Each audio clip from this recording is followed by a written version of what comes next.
everyone. We're back. We're back. How are you guys doing this evening? I'm Good. good. Yeah, do it. Look, you guys are so happy and vibrant. Look at that.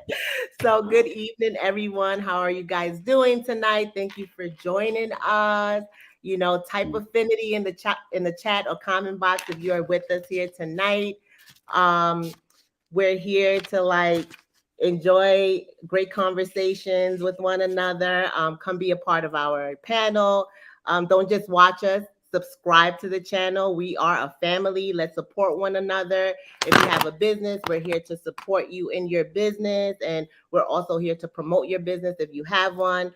So, if you're who we have here with us today, we have.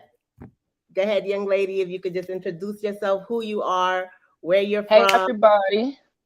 I'm Shadina Shavard. I'm from the Bronx, New York, and I'm extremely happy to be here. I'm a spoken word artist, a director, and an actress. Nice, nice, nice. What about you, Cause? How do I follow that? I go by New York. I'm also, raised in the Bronx, originally from the West Indies. Um, Yay. I I haven't found a trade that I locked into completely, but I'm overall just a writer. Listen, we love it. We love it. Everyone's doing great things. So guys, this month we are going to be honoring mental health awareness. And Mhm. so our topics are going to be about our personal experiences and how we've been affected by those our past traumas. And so for those of you guys that are watching, I just wanted to kind of give a trigger warning that our conversations may affect you guys in some way. And so just sit back, relax, and we'll get through this together. So we're gonna just kind of dig right in, and I just wanted to kind of give a definition to what trauma is, and we can just take it away from there. So trauma is an emotional response to a disturbing or distressing event or series of events in our lives, right? Mhm. So can you guys, if you guys have had any past traumas or experiences in your life, is there anything that you guys can tell us about that? We'll start with you, uh, Kaz, or you can go ahead, Shandinia. Yes, yes. I Go ahead. think Let him just do it. Let yeah, him do go ahead. I it. got you. Honestly, right now, as you were saying it, I was really thinking about it, and we kind of spoke on this previously, like offline. But I'm still realizing certain things that I've experienced that I never considered to be trauma, Right. and I think that's something that a lot of, especially like guys I know, something that we joke about certain stories and things that we experienced growing up where we grew up, and just situation interactions that we've had that we kind of brush off a lot of things that, oh nah, that's just growing up in the Bronx, or that's just guy shit. And I personally, I can't really think of anything that I would consider a trauma, but I'm slowly um realizing that there's a lot of things that I've seen growing up, or that I may have experienced, that's just like that might not be normal, whether it's just certain Mhm. violence aspects and things like that that I just consider like a regular day to day living in New York. But I haven't got to a point yet where there's anything I can think of that I'm like, oh, this was a traumatic experience. I still chalk it up to just Mhm. life in the Bronx. So you mentioned that guys have different traumas that they joke about that they may Mm-hmm. not talk about. Is that like a common thing? Like, do men Uh, talk with men about experiences like traumas that they've experienced? well, it's different now. So for me personally, a lot of my boys now will talk about um it's funny, it's weird thing, but like a lot of my male friends are comfortable expressing like feelings, or things like, oh, this bothers me, whatever, whatever. But um, as far as what would be traumatic, one thing that's coming to mind, I had a friend who was talking about just uh, some beef that he had, or some issues he had with someone that escalated into a fight, whatever. And in when we were younger, when we talked about it, it was something that we were just like, oh, you just got we the story he told was like just got jumped in, or something along those lines. I don't want to go too deep into it, but Mm. fast forward, he's just like, oh, it's this issue that happened that escalated, and there's a lot of back and forth conversations of people talking about each other, and it just escalated into a fight where he got jumped essentially. But looking at it at that time when we were like high school, it was just like this cool thing that happened. Then fast forward to realize that it was like these were adults that was like attacking a teenager. It's just like, holy shit, this is crazy. Like, why was this okay, or why do we look at things like this as okay, or just something to aspire for?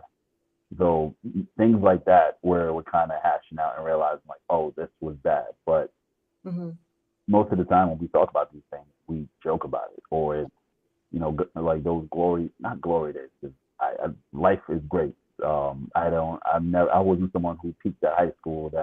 That's the thing I look back at like, oh, this was amazing. Like, life is great now, and what I expect for the future. But we just joke about some of those things and look back at it like, oh, this is crazy. More so on the side that we survived it. But how do you think that they might have been affected by it, like emotionally, or like, because men don't really talk about their emotions? I noticed, like they may tell a story, but they don't really express their emotion, like the ego aspect. Do you think it might have killed his ego? Did it affect? Like, do you guys talk Not at about all. that? No. Nah, not at all. As you win fights, you lose fights. So I don't think it killed ego in any way. What I would say now, how those type of experiences may have affected us, and this for me personally, I don't live in New York anymore, so I'm out of state, and I'm someplace where there's a lot more space. You're not on top of each other, so you don't have that much energy around you unless you choose to be around people. So the one thing I realized living out here is that I was super paranoid, like extremely paranoid, and I hate saying this because it seems real like cliche or just that thing that everyone says, but like I have anxiety and stuff like that. No, But I mean, it's real. I didn't Anxiety realize. is real. Yeah, anxiety is real. Yeah. I thought I honestly never believed in. I never believed in anxiety. I never believed in a lot of these things that now we look at and realize like, oh, these are things that people This is really not experience. because I was very. I think anxiety is just like it is just like trauma. A lot of times Hey until guys, someone's I'm sorry. Let me hold you. Hi guys, we have To the Left podcast. They joined us today. How you guys doing? Hey, what's going on? We good money. Thank you for coming on. So we're talking about this is Mental Health Awareness Month, and so we're talking about traumas that people experience that they don't really like discuss, and so we're going around the table and having conversations about it. So Shadina, what were you saying? I'm sorry. Let's get back to you. um yeah, he pointed out something so good. Anxiety, like trauma, at times, until someone points it out to you or explains it to you, you don't even know it is existing in your world. Like, and a lot Mm-hmm. of times when it when it comes up to traumas, when we get into like for me, when I got into my adulthood, I started to realize this doesn't feel right. Something's not right. But by the time I was that age, there was so much baggage on my shoulder that it was like I'm still. I think especially when you grow up in New York City, you're just unpacking different traumas and realizing, oh, that is trauma, and this is why I react a certain way. Or with anxiety, I really didn't think I was a kind of person that struggled with anxiety. Not only because you don't, it wasn't a, it's not when you hear the mental health words that we hear now and phrases that we hear now, we didn't grow up hearing about it. Our parents never Mhm. heard about it. So even when you bring it into the household, or like even if a counselor was to call your house, your parents might get upset or they might get afraid that they might call the ACS. So it never really gets dealt with, and it becomes trauma for some. One reason why we don't really recognize it is because the numbing aspect of it, and it comes a time when when you're trying to survive, the numbing is a necessity, but it's so dangerous because It's when like it's a coping time, mechanism. yeah, when it's time to Your like, way of coping. and especially if you don't know where it's coming from, if you don't even know it's a trauma of yours, So, like like as an adult, like what is something that you realized was a trauma but didn't realize as a child? What's your story? What's your story? Like um, what's something that you experienced in as mine, in your life and then it affected you as an adult and you're like, oh my God, like this is crazy.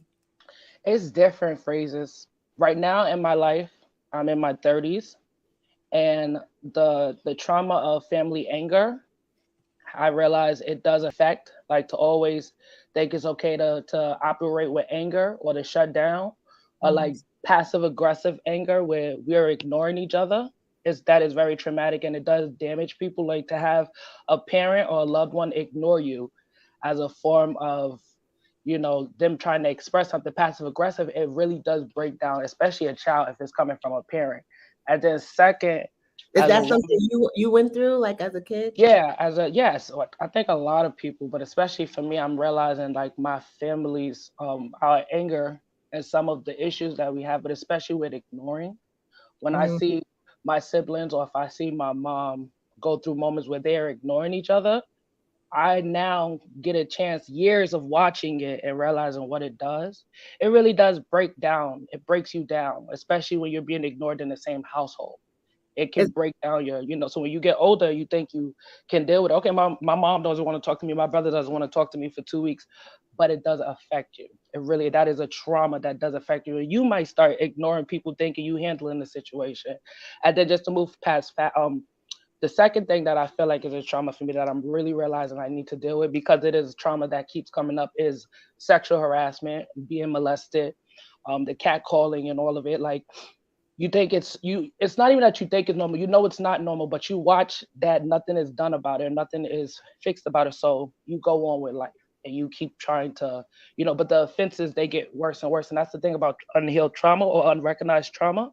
mhm. You're vulnerable to being traumatized again. Very, very vulnerable.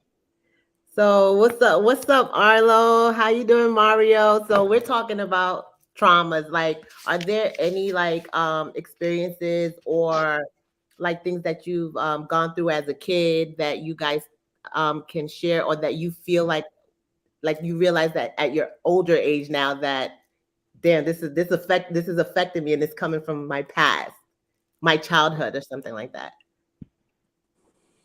I think Oh, all they trauma. froze.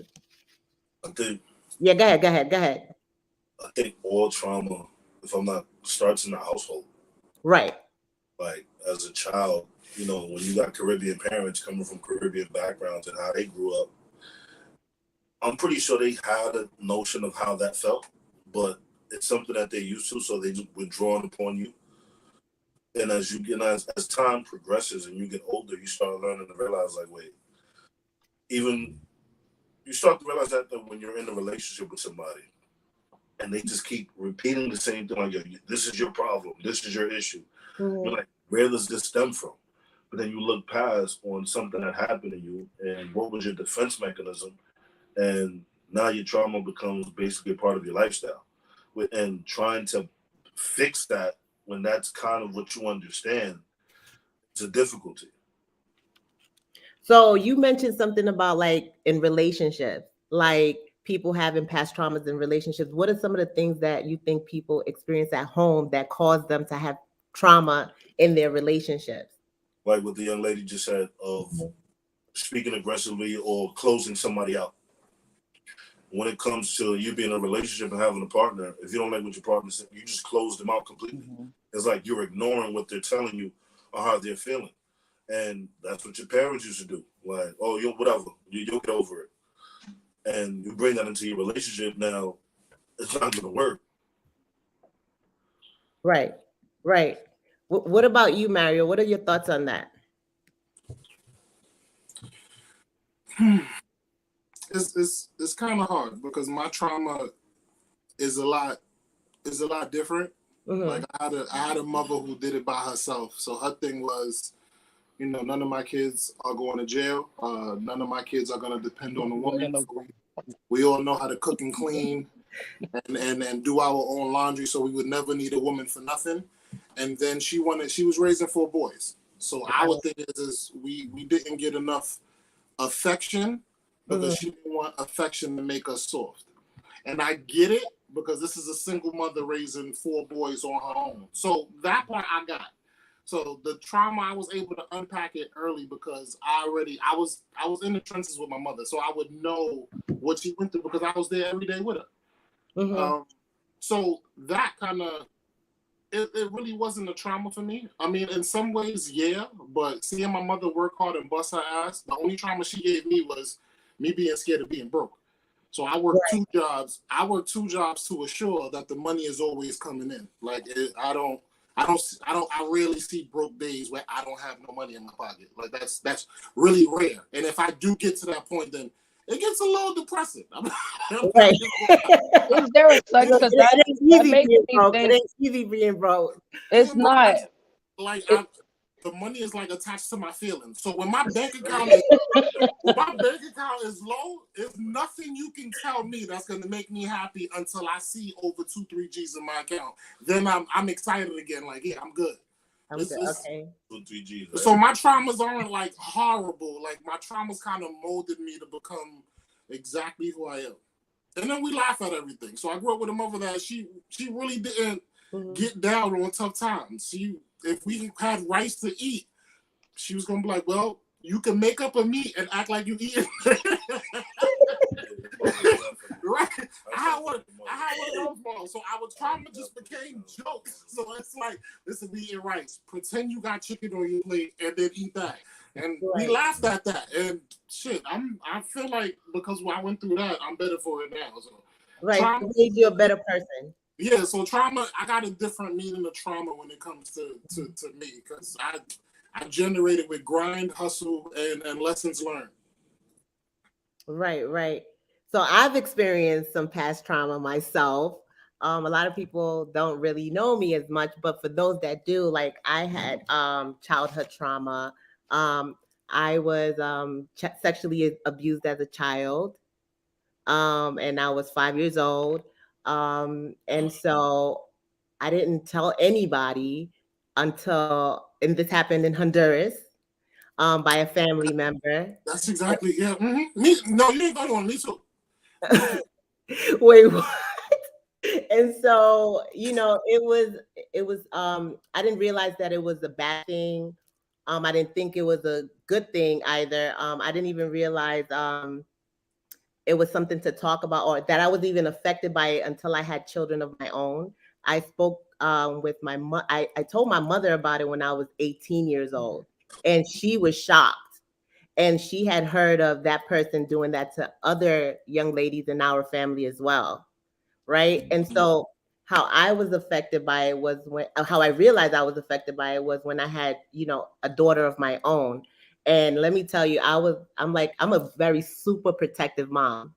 So like if she went anywhere, if she slept over anywhere, which she barely ever did, I'm constantly calling. I barely slept that night. Like it really affected my mental. And so, and I think it not only affected how I parented my children because I'm like overly protective. I think it spilled over into like my relationship also, because like I have a blended family, and so when my husband wanted to take them somewhere, it's like, no, where are you going? And you got to let me know what you're doing with them. And he's not doing anything crazy, but I was always very protective of everything about my kids. And I think I'm still working through that process. Because I think it leaves like some really long-term effects. And I think that in our communities, like in our culture, or in a lot of communities, people don't really talk about that. Um, childhood abuse, or sexual abuse as a child. And it's almost like, if that happened to you, you have to stay quiet about it. Even the person that's doing it tells you to stay quiet about it. So you're like silent the entire time. So now when it comes to me being an adult, I'm always like, I'm very vocal when I have to be. Sometimes I'm aggressive. Sometimes I'm like a barking dog, because I felt like, it was like as a child, I was told to be quiet about a lot of stuff. And so that's how those things affected me. And I'm still like, I've gotten over many things. I've taken therapy, but I'm still working through that, But another thing that I do great now is that I do talk to my children about stuff like that, because you never know what can happen. You're a mom, dad, we're not around our kids all the time. So that's something that I do with that.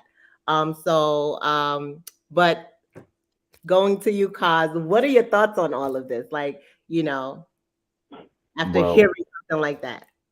yeah, well, with you talking about it, and unfortunately, I know a few people who dealt with that in younger years. But was your family supportive of you when you did feel comfortable with bringing that up and letting them know like what happened with you? You said what? Was your family supportive of you as far as you? Well, I didn't really tell I think I told like a few of my cousins when I got older. My Mhm. mom was like really shocked. Like she didn't really have many words to say. My dad Okay. looked like he was like disappointed. Like they were just shocked. They just didn't really have much to say. They didn't have no words. My mom just was like, "Why didn't you say anything?" And it's like I was 5. Like who am I supposed to tell? You know? And so, but it's a memory that I never forgot. Like it was something I never forgot. And so, I mean, they didn't really say anything, and I didn't really have anybody to talk to about that because Yeah. like you were told to be quiet, and so like just not having a voice as a kid has caused me to have a voice, to talk about things, to be vocal about certain things. Or I think a trigger for me is like I don't like to feel I don't like to feel like if I'm being misled, because like if somebody tells me they're gonna do something but their motive, or I notice that their intention is a little off, like I'm triggered by that because the person that did this to me, he was a trusted person, right? My uncle. And Yeah. so that triggers me. Like, don't mislead me, don't misguide me. And if I get like a little inkling that something is off, that sets me off. Like, I might become a little distant because of it. I have like I think because of that time in my life, I don't really trust people a lot. Like my trust levels are really low. Yeah. Um, Mario, you said that you experienced that.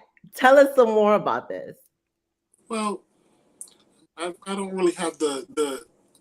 What was the movie? Remember John Fisher?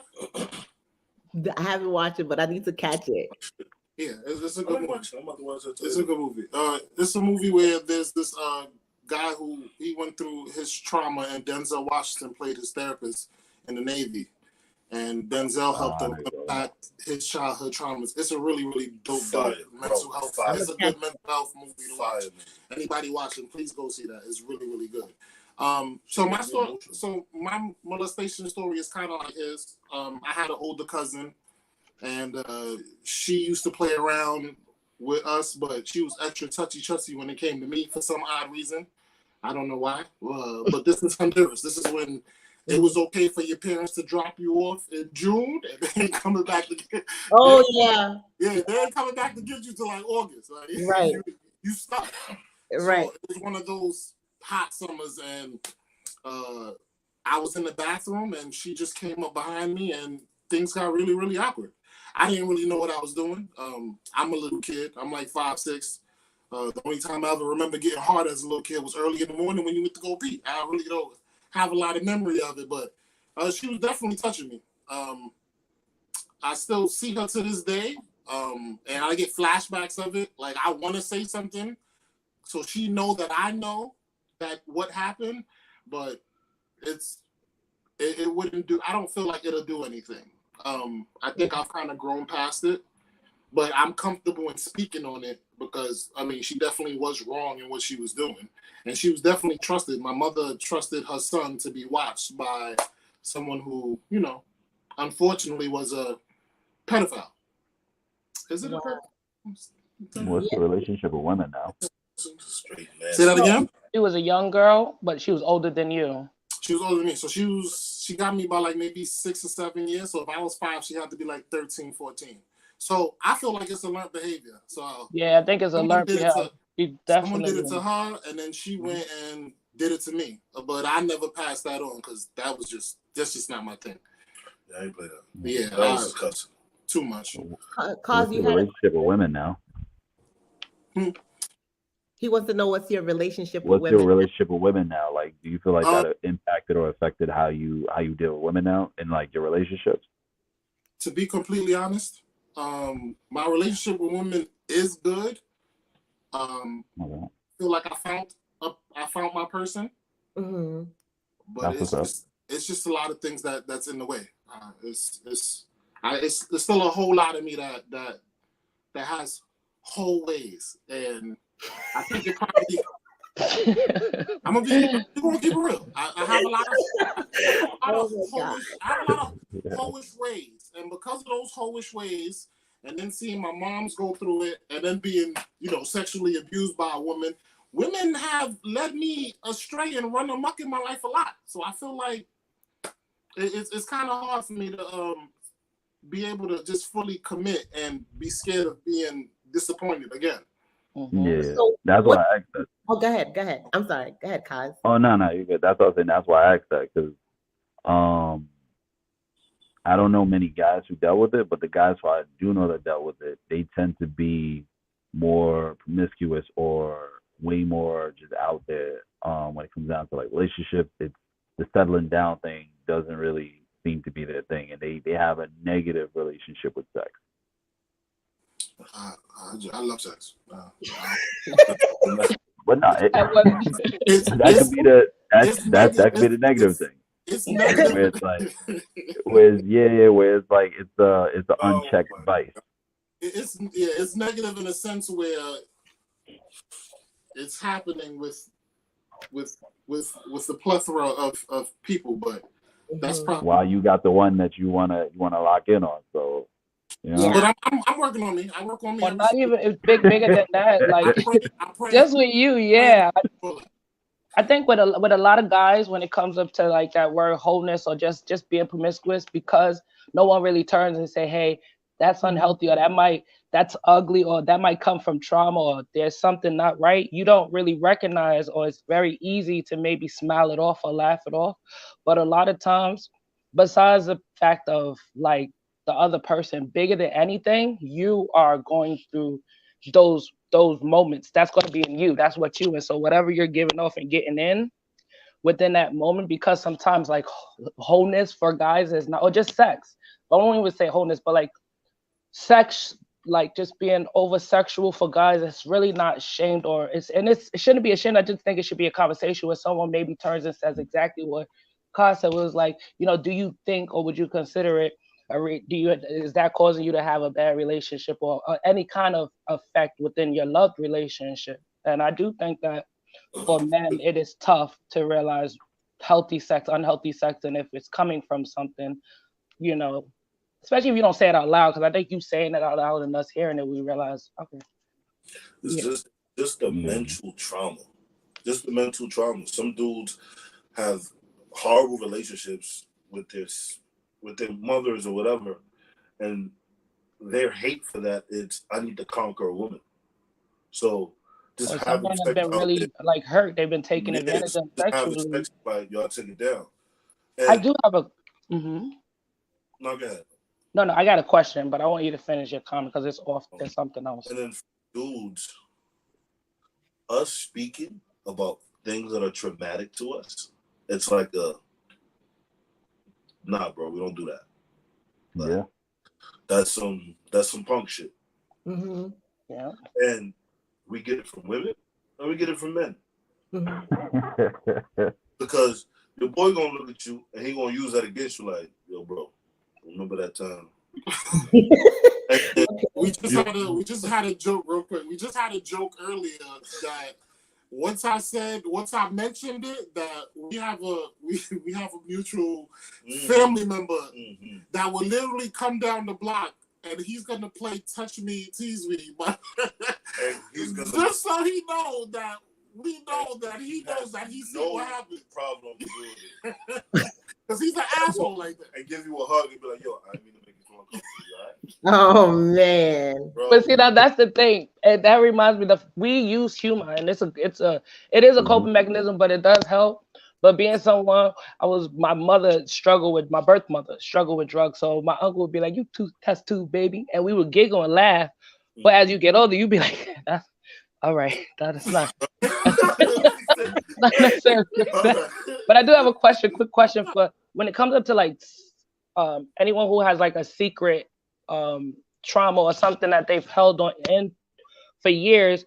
did it have any kind of like effect on you, or was it until you got older and realized what it was that it when you realized it, did it affect you Like, in a bad way? Did it help you improve? Like, what was it like carrying that secret trauma around for years, if you ever have? Well, my mom still don't know to this day. I carried it with me like 30 plus years. I've been carrying it with me. Well, 30 plus years. That makes me old as shit. 20 plus years. And I only recently began opening up to it because I got therapy. I was seeing a therapist twice a week, which is not bad. Therapy is not really like as bad as people think it is. It's just like we're doing it. It's just like what we're doing. Just a regular conversation between two people. One just happened to be a doctor, and that's about it. But yeah, seeing a therapist kind of helped me be comfortable with saying that I was molested, by a woman. I don't know if I think trauma is trauma, but I think being molested by a man is a lot different as a little boy than being molested by a woman. Isn't it? But yeah, I'm just glad mine's turned out the way it did because I'm able to cope with it a little bit better. Real quick, I just wanted to highlight what Nanny says. She said, you don't think by dealing with past you will learn not to put that on someone. So what do you guys think about that? Wait, one more time? It still balances out. It's 50-50. Okay, how so? Tell us. Talk to us. All depends on what you was dealing with in the past. Like, was it physical, mental? So, you understand the pain that came from it, but sometimes you don't even realize that you're giving up the same pain you received. It just becomes a part of your cycle. Like, it's like just a norm to you. So, do you guys think that maybe like subconsciously you maybe put in how you feel on someone else, but not realizing it? Like, for example, Mario mentioned that, he's dealt with, he had a lot to deal with within himself, but he has found his person. So that's a positive thing. But yeah, so what are some of those things that you have to deal with within yourself? Well, I gotta find another therapist because I haven't seen my therapist. Okay, that's good too. I mean, it's good to find someone good. We're gonna find another therapist, but at the same time, I can't stop living because I'm going through. Well, I got like some internal demons I got to battle. Right. Rent and bills is not gonna stop coming because I don't feel well. They come every first of the month, so I take that same mindset and I put it into life. Like, I can't not meet new people. I can't not be myself, and I can't not have fun because I still got stuff that I got to unpack. I can do them both simultaneously and still feel like I can live a comfortable life doing so. So, Arlo, what do you think about people, men specifically, going to therapy? Fire. Have you gone to therapy before? I've been to therapy. I gotta go back. I ain't gonna hold you. Okay. Did you like it? Like, what? How did it help? It was a battle within myself because just trust and being comfortable in speaking about something that mentally messed me up without me realizing it. So it's like it was tough at first, but then after a while, when they break certain things down to you and they pin certain things out to you, like, wait, let's stick on that. What did this do to you? And then you're like, oh wow, I never realized how that piece really affected everything. So it was cool. It was dope. I think it's a safe place for us to go to. What about you, Kaz? Have you gone to therapy, and how has it helped you? I never did therapy. I did counseling at a point in time. I definitely had like anger issues when I was younger. I guess it's something a lot of dudes I know can relate to, but I was just like, I was angry at the world and I had no understanding as to why. But yeah, I just did like counseling, but I haven't had a chance to actually do therapy to deal with unpack certain things that I had issues with in my younger years. What about you, Shandia?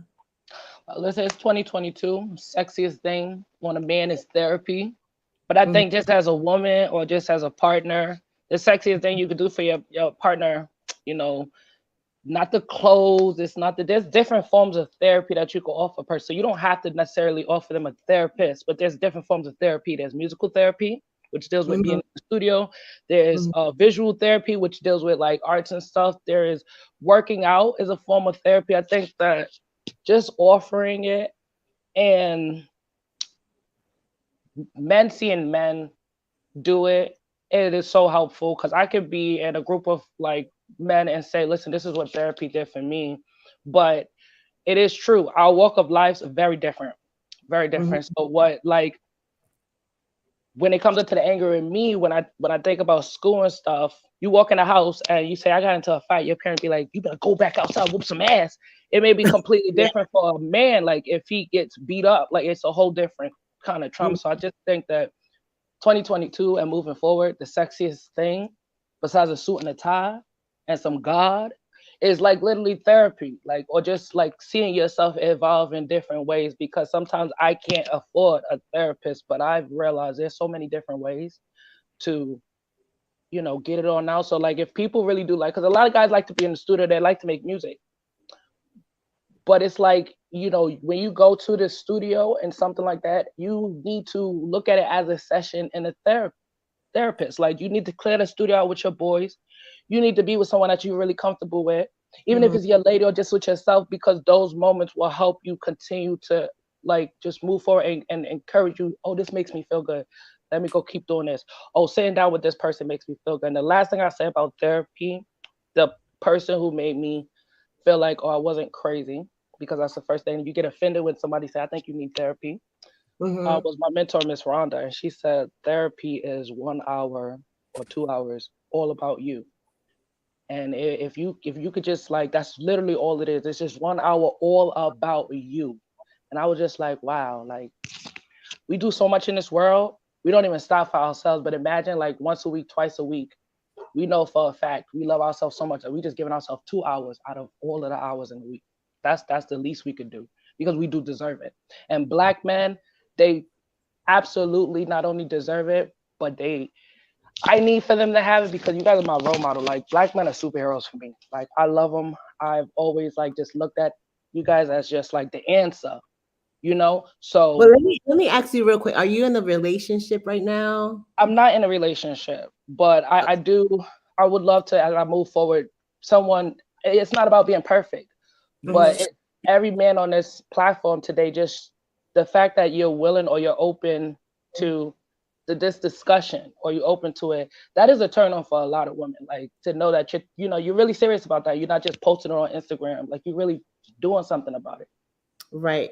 And I wanted to kind of highlight something about, you said arts and creativity. I know that Mario, and I'm not sure too much about Arlo. We do need to catch up, but I know he's doing like comedy now. And you guys are funny. I'm not gonna lie, you guys are hella funny. And so is that like a coping mechanism for you? Is that something you always wanted to do? Yeah, when I was little, it was kind of weird.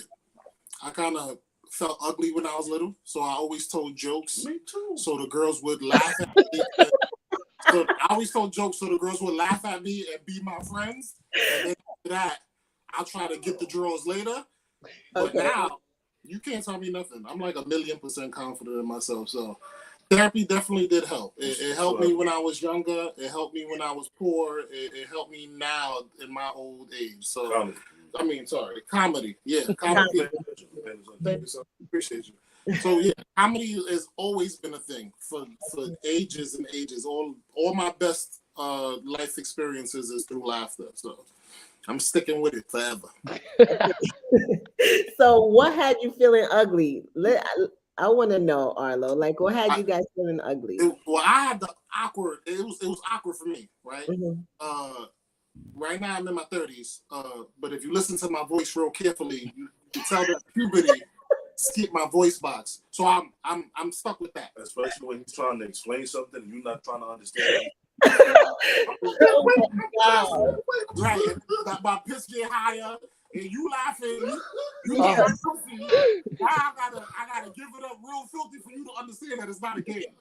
Yeah. So I had that, and then I was skinny, but my face always looked the same. So I was the big nose, big lip kid. So it was hard. Yeah, I had to like every time I talked to a girl, I was always self-conscious about like my nose and my lips and all of that. So I had to talk to her at a 90-degree angle, like, really? Wait, but what made you so self-conscious about that? Did somebody tease you about it?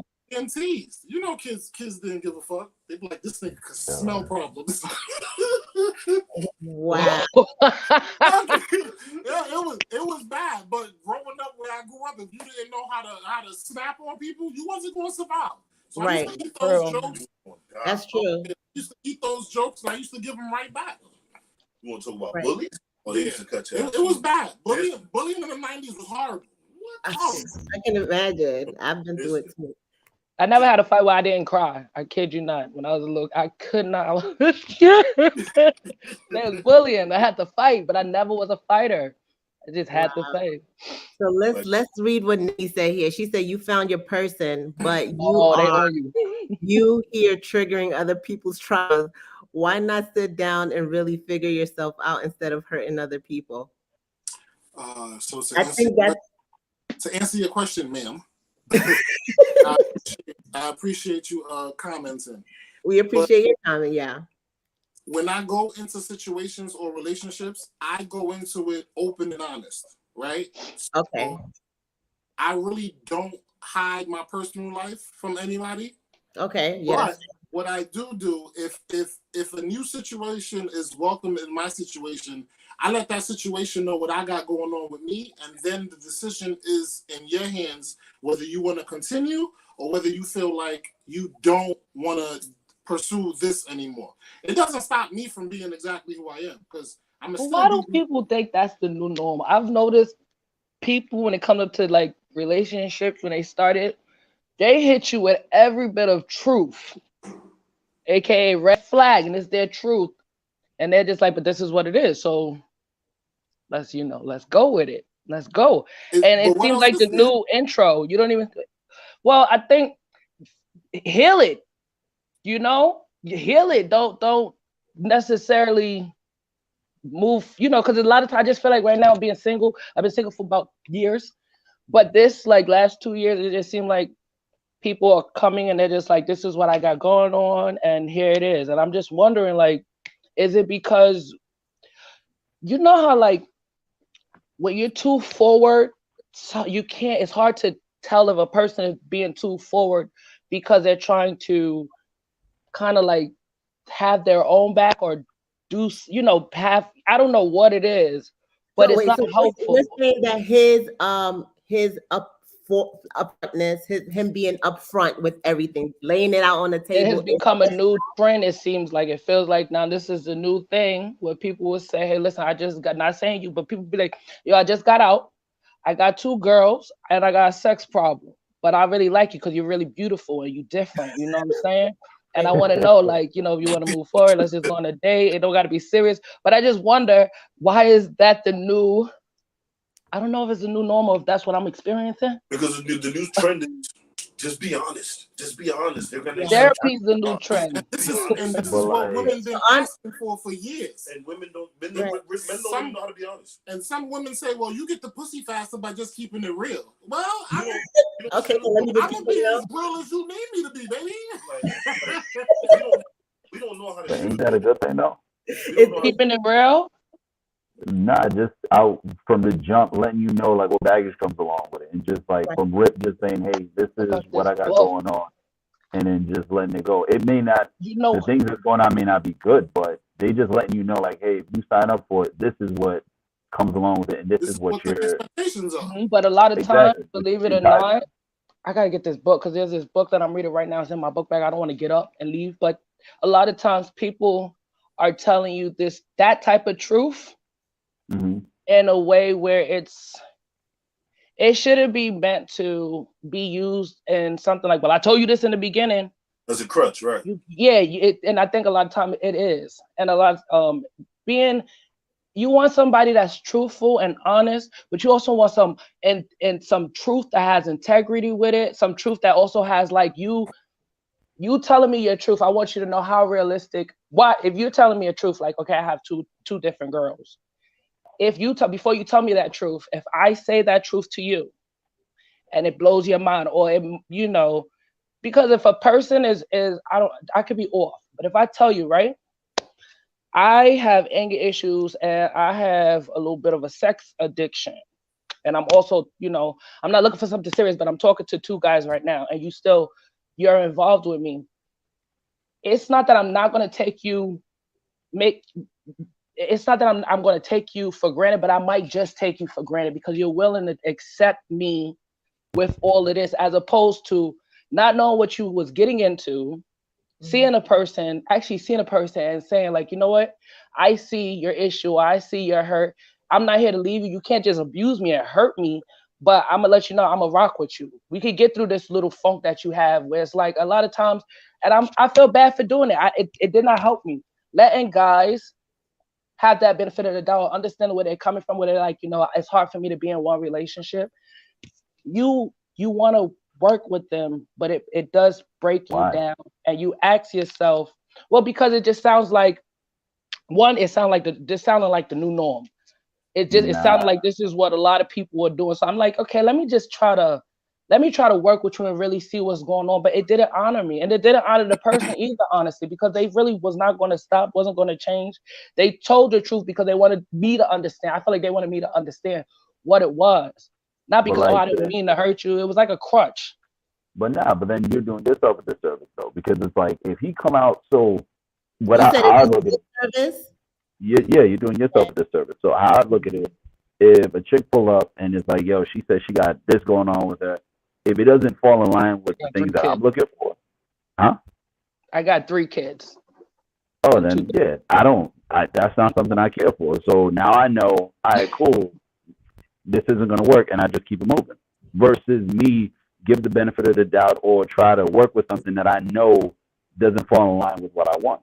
So if someone pulls up and they're like, yo, I'm fresh out, I'm this, I'm that, regardless of the benefit of the doubt or like, okay, well, this might work, if you know what you want and what you're looking for specifically, why put yourself in a position that now you gotta see where something may go if you already know your end picture doesn't look like this?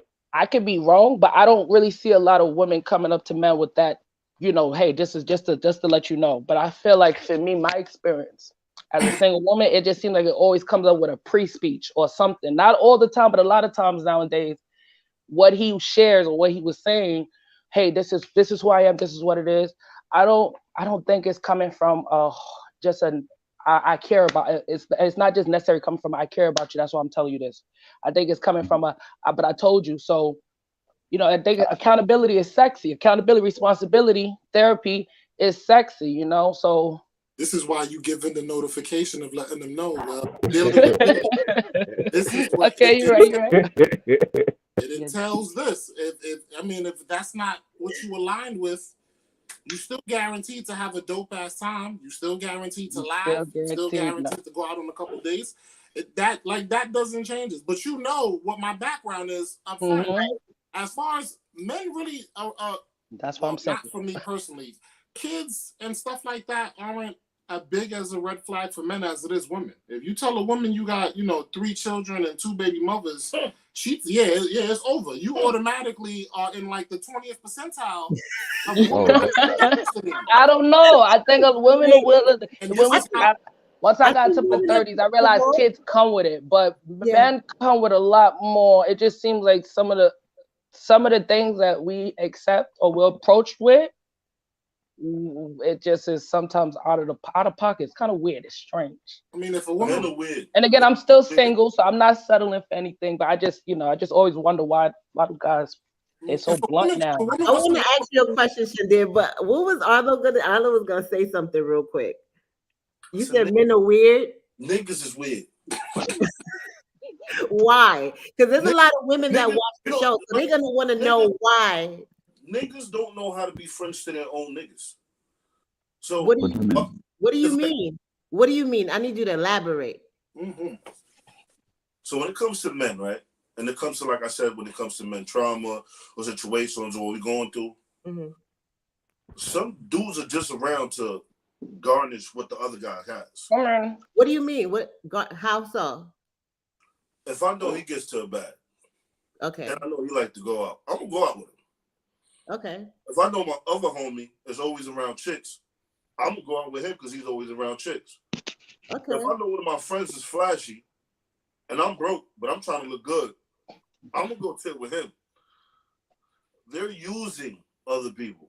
So when they're telling you this, they're just using their trauma, or they're using your womanly nature to be like, oh, let me fix him.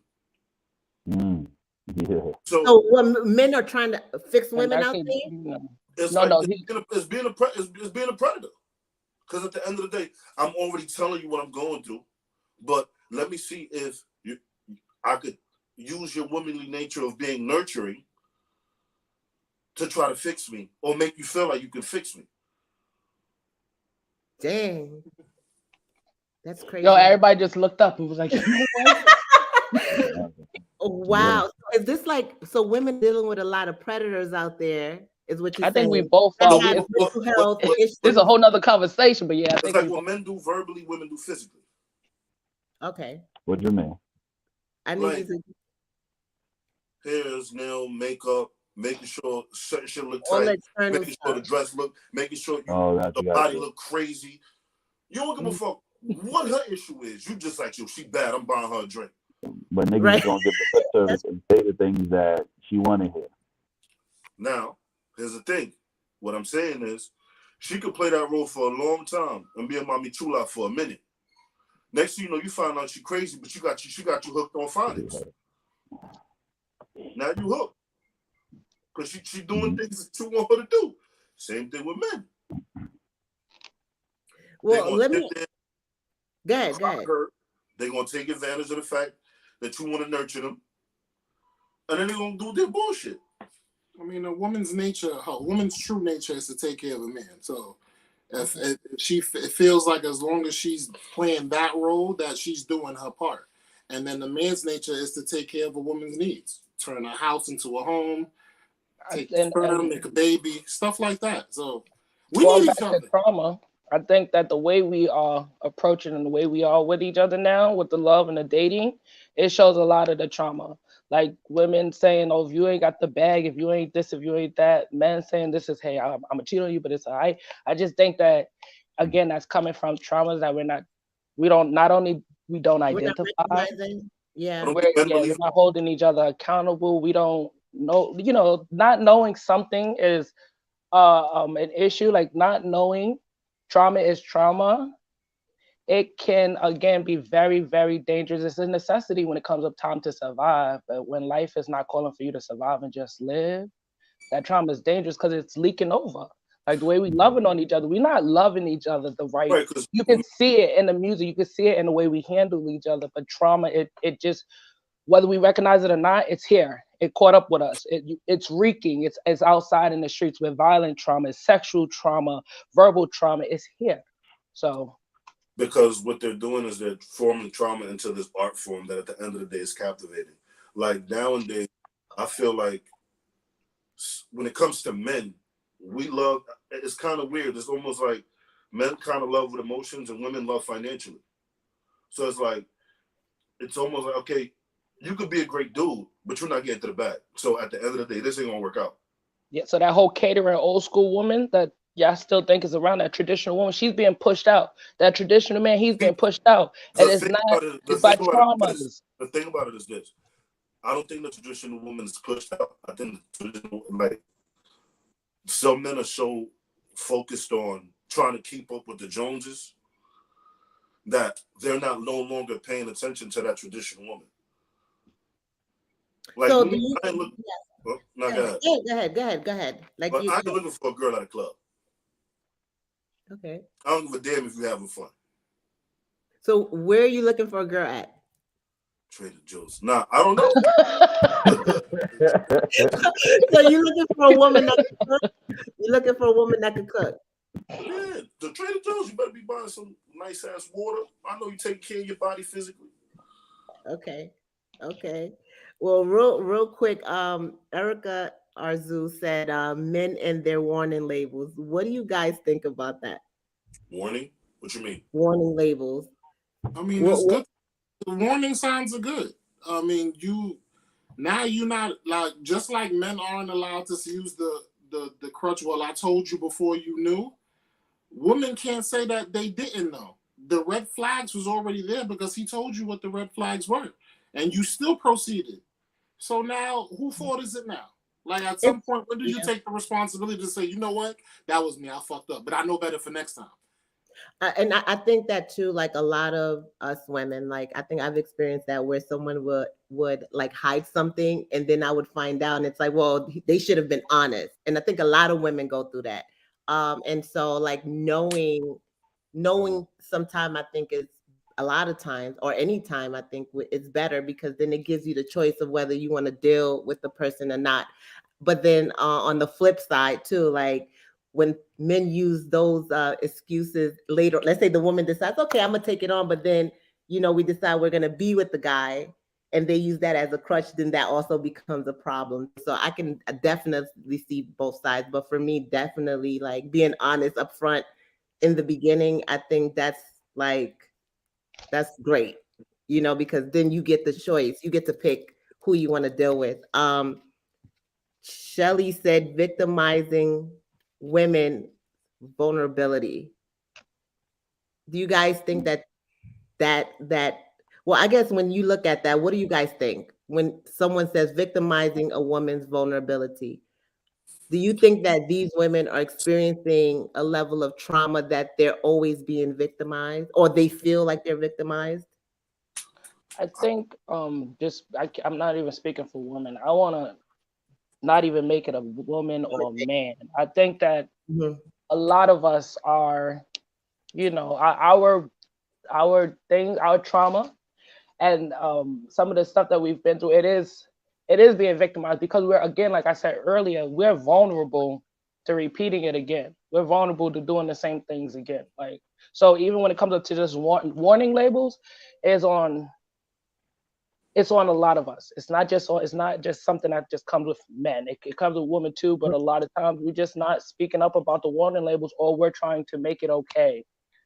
So I just think that everyone is in some form, in some way, being victimized for their vulnerability because they're so vulnerable they don't even realize it's there. They don't realize that trauma or that hurt or that pain is there. Right. Now, The opposite is yeah. Do you guys think that maybe people feel victimized because they're not really working on themselves?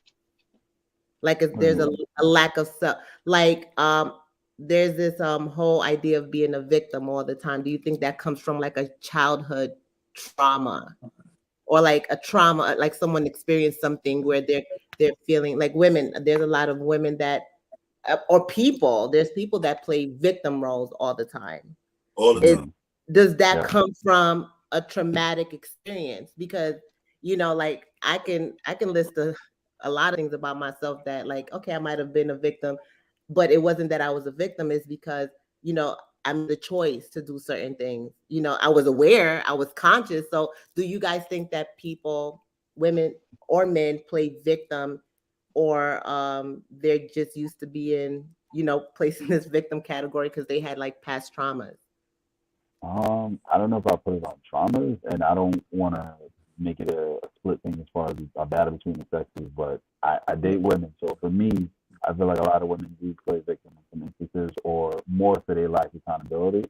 So then from that, it's just to avoid having to take ownership of their choices or things that they do.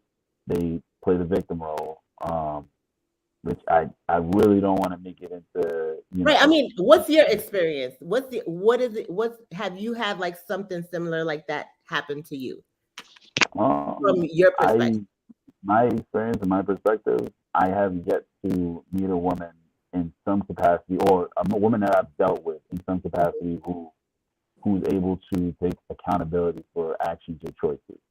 Where it's like they can own, like, okay, I did this, I made a choice, I did whatever, and then just deal with the consequences of it. And it's not, we're adults. There's no real consequences. It's just a conversation or just a moment where you acknowledge your shit, and then we can move past it. Because for myself and most dudes I know, that's all we really want is just acknowledge it. Because when it comes down to it, like between men, if we do something, we have to deal with it. We have to acknowledge it. If me and one of them have an issue, we can go and fight, and then after that, that's it. It's done. Like I can't go fight my girl. I can't go put hands on anyone. So it's like if there's an issue or a problem, the only thing we really want out of it is just like, yo, just own it. Just acknowledge it. Just like, yo, this happened. You're wrong in this or whatever, and then we can just move past it. But I don't see that often. I often see it turns into a thing where it's like, oh well, you did this, so you made me feel this way, and it's just like it's a bunch of things that has nothing to do with the point. You, not it's not, like it's a bait and switch. Yeah. So do you guys feel the same way to the left part? Like that, women, we have a hard time taking accountability and we always play the victim role. Or are we really being victimized out there by men? Y'all being victimized by men, but when you're in a relationship, I don't think you can be victimized. Okay. Let me say this. I was just thinking about this in my head, right? Okay. You have a rapper, right? Future. Future has what? 9 children, 10 baby mothers. They all know they're gonna get pregnant by the nigga.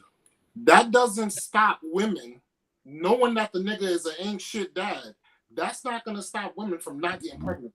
Yeah, because they know it comes with a bag. No. See, that's where you got twisted. You got to remember. Wait. At what point are you a victim now? But that's kind of. I understand where you're coming from. They'll play the victim role because at the end of the day, when it comes to the law and justice, they're gonna win. Like that, because that's tough to me. So it's not taking accountability once again. So right, so you already had bad relationships with ain't shit type of niggas, but now that it becomes benefit you financially, you know this man has 9 children and 10 baby mothers, but it's okay for you to go ahead and do that, and then now you a victim? Yeah, come on, man. Because society's gonna sit there and play on her behalf. See, and it's always it's a pick and choose type of thing. You can't pick and choose when you want to become a victim. Your actions put you in a situation where you either a liability, what's the other term, or an asset.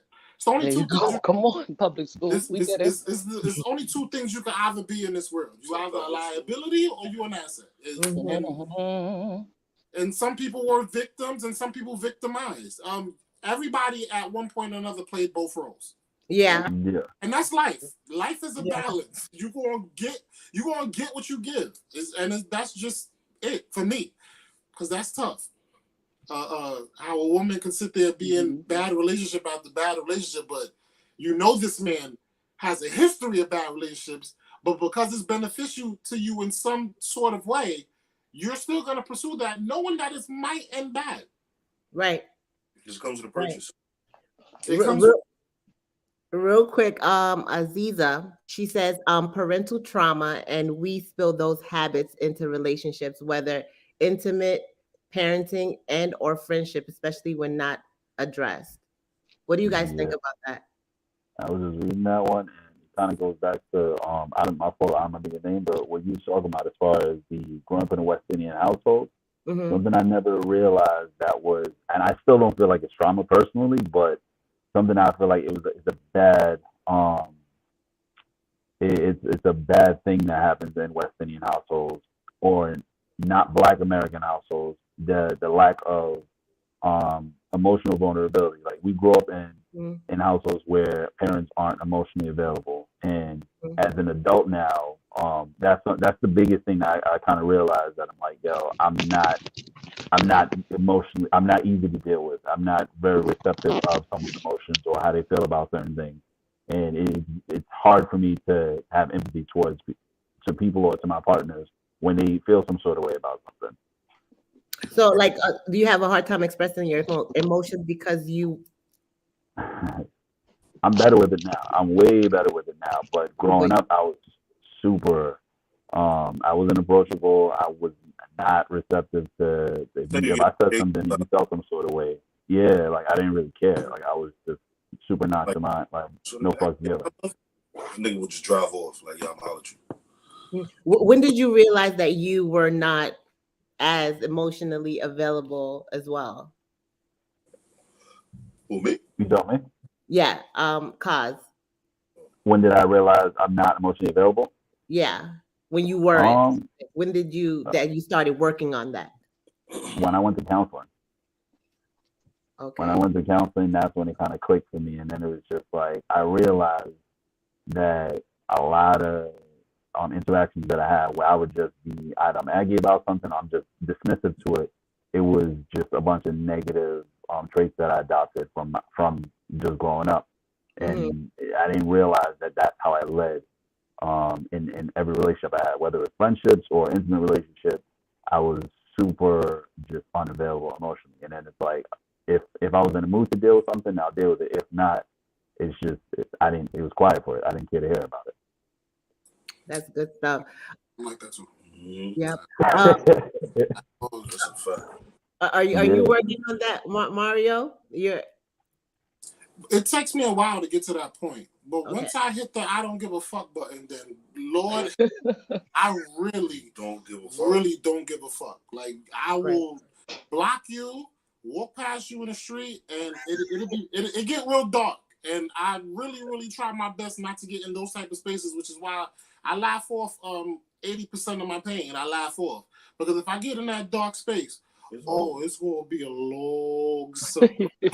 So then let's go back to this question then. Do you use humor to like shield your trauma?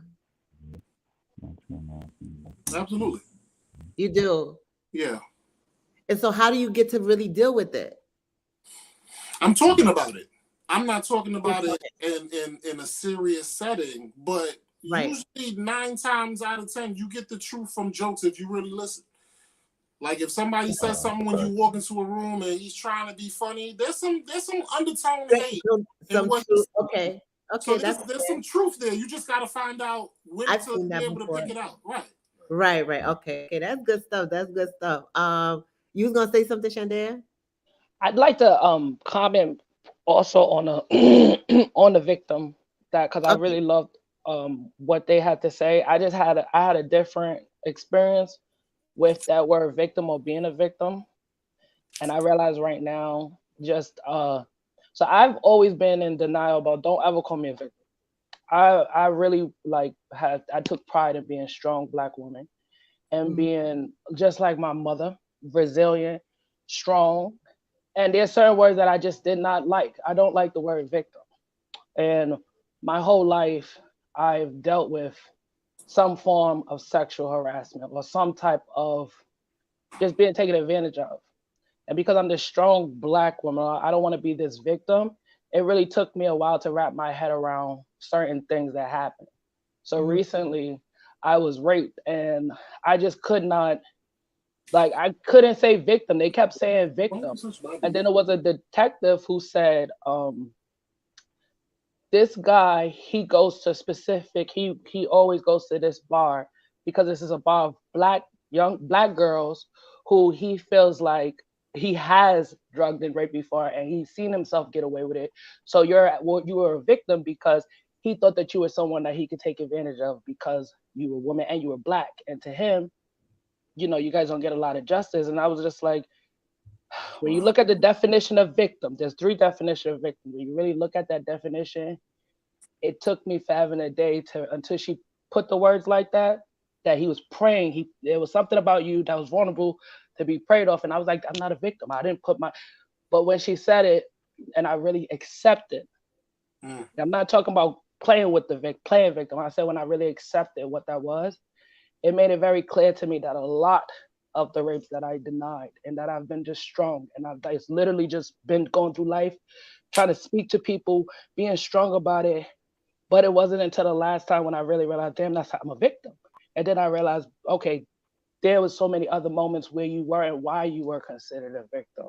So I also think that when it comes up to certain words like trauma, mental health therapy, victim, we will deny these words weak, broke, we will deny these words so much that we will never face the truth of what we are feeling, what we're really going through, like a lot of times. And when it comes up to sexual harassment, when it comes up to rape, it's like that's the last thing you want to be like called or told. So I can't necessarily speak towards the victim of relationships, but I do think that there is a lot of denial for Mhm. men and women about Mhm. what it is to be a victim. And I wanna give the three meanings of what a victim is real quick, just so Mhm. we're all clear on what a victim is. A victim is a person harmed, injured, or killed as a result of a crime, accident, or other event or action. A person who is tricked or duped. A victim, a living creature killed as a religious sacrifice. Those are Mhm. three forms of victims. So in your life, when we really take a step back and you think of being a victim to bullying, being a victim to gangs, to being jumped, to being a victim to your parents' verbal abuse, being a victim to, it's so, we deny it so much because we don't want to be weak, especially me as a black woman. I realize that's not my fight. I don't have to be the strongest woman in the room, and I don't want to be no more. I wish I would have accepted I was a victim when I was a little girl, because I wouldn't be this rock, this big rock in denial. So when people hit me and hurt me, I'm just like, I'm good. That's not cool. You know, it's not okay no more. So I just wanted to add that my 2 cents with that word was Mhm. triggering to me. So and I realized That was that's what I really was at that moment in that, that situation.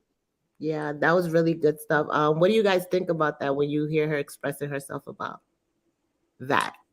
I feel like she's been through a lot. I feel Yeah. like you came on the other side of that. Uh, thank God that you came out that trenches that you came out of. So I just want to say, truly sorry that happened to you. right. I'm Yeah. Yeah. truly. Just want to say, God bless you, baby girl, and you doing your thing. Thank you. Thank you. But I Yeah, just want you. the conversations here are so great. I mean, I think we talked about a lot of great experiences. I appreciate you guys for coming on. I mean, we're gonna definitely do this again. We have a lot of good stuff coming in the next coming few weeks. And I just wanted to really thank you guys for sharing your stories. We have definitely gone over our time. I want to give a shout out to the Left Podcast for showing up, Arlo, Mario.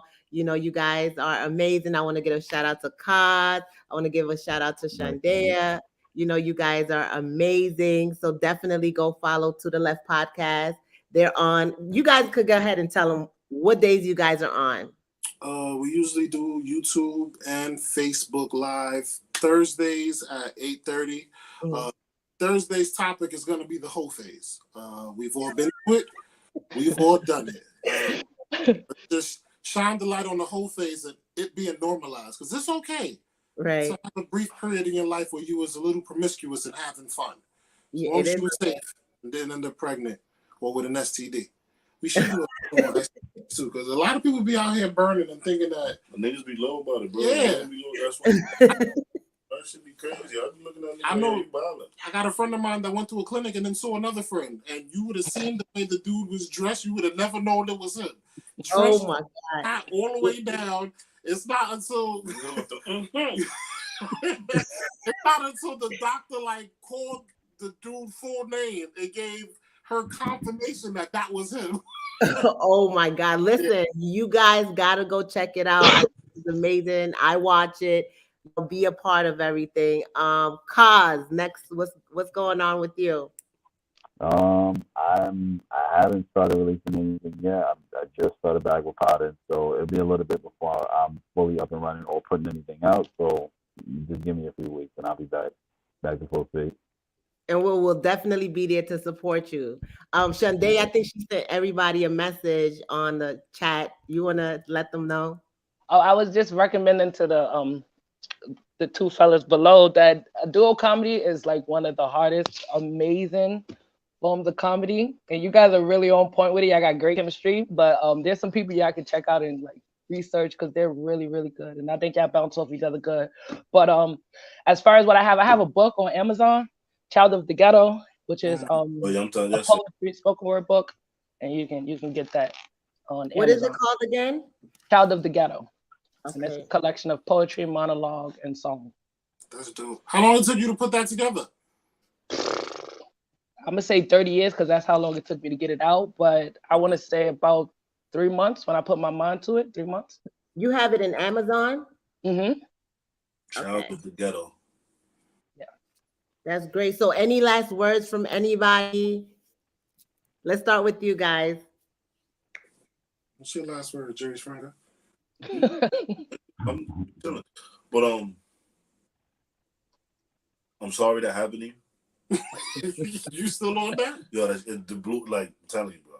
With women, I do not play, so I'm just sorry. But fellas, women and fellas, take accountability. Yeah. Stop taking advantage of people's vulnerability. Good stuff. My last thing that I'm gonna leave you guys with is to whom much is given, much is tested. I feel like that is one of my all-time favorite sayings. You like that one? Wow. Yeah, I like that one too. It's always that I see you. that line always resonated to me, along with God giving his toughest battles to his strongest soldiers. Again? Back to Oh, you what? I see what you're doing. You what? Okay. So yeah, I was thinking Kobe and Shaq. I'm just leave you guys with that. We love it. We love it. Kaz, any last words? I don't got any quotes or nothing, but just y'all take care of yourselves, stay prayed up, and just keep doing what y'all doing. Everyone seems like they're in a great headspace right now. Appreciate that. Appreciate that. Shandaya. Last thing I'll say is all trauma is healable. So go to therapy, go to God, and I'm telling you, Amen. get all right. You can be all right. Stuff. Thank you guys for coming on. My last words here. If you focus on the hurt, you will continue to suffer. If you focus on the lesson, you will continue to grow. If you truly want to change your life, you first have to work on your mindset. So definitely read books out there, work on your mental state, work on your mind, work on your heart, work on who you are surrounding yourself with, who you call your friends, and be careful out there. So we'll see you guys next time. Have a good day. Peace. All right, peace, y'all. Peace, man. Bye.